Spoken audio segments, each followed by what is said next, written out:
perfume. Yung kanyang Holy Baptisi wala din tatamaan, pero instead siya yung tatamaan dito ng Franca. Pero yung Lord, maaga na mapabalik dito na side. Pero kaya yung mga pagbawi ng bida-bida dahil pati si Fuego ngayon, mamumula ang buhay ng mga patay ng nga natin Shield. The last woman standing ay inaatake dire-diretso din nila Echo siya kanisite. Sobrang napahiya talaga ako sa game na ito. Dahil sa akin kaya kami natalo. Pero ngayon hindi na ako papayag na maulit ito. Tapos kung Bug Academy sila, ngayon siguro ang mangyayari Bugbog Academy sila.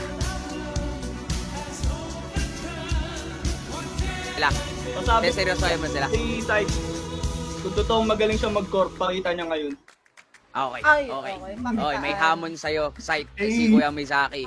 Mid.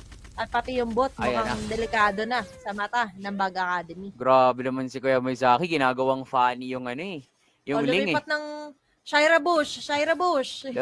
Yun yung totoo, yun yung totoo. Yun yung favorite niya ganda. dun sa gilid sa minimap. Pero si Kuya Mizaki, alam niya na hindi talaga sa kayang hulihin. Pwede hang Hindi talaga? pumasok yan eh. Pumasok yan, kaso medyo malalim. So, nagiging maingat. They want to secure this game. They want to secure the series. Si Gigi ang nakita. Sabay patay. Agad-agad. Tempest of Blade sa loob. Si Sight hindi na nakapag-react pa. Double kill.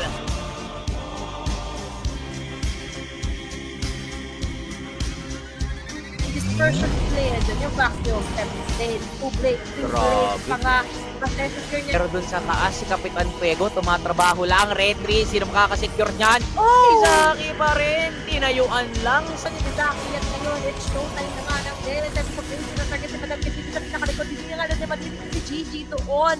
And that will be it. Making it a double kill. Di namay pa ni Mizaki si Gigi sa hukay. Academy ngayon, hindi sila yung binububog sila, yun ang bubugbog. Oo. Dito sa University of Bida-Bida, kita mo kahit yung purpabag ni Kitaki, mamamatay si Echo, dalawang matitira pero hindi na magtatagumpay sa depensa ang University of Bida-Bida. Pero alam na natin kung sino talaga. Ayan Grabe na. yung kanyang ling. 10-0-4 KDA para dito sa isang ling ni Kuya Mizaki. Grabe, kung gusto mong gayahin yung items niya, kopyahin mo na. Pero kung gusto mong gayahin yung galawan niya, panoorin mo yung replay nito kung paano siya mag-farm. Kasi look at the GPM, 840.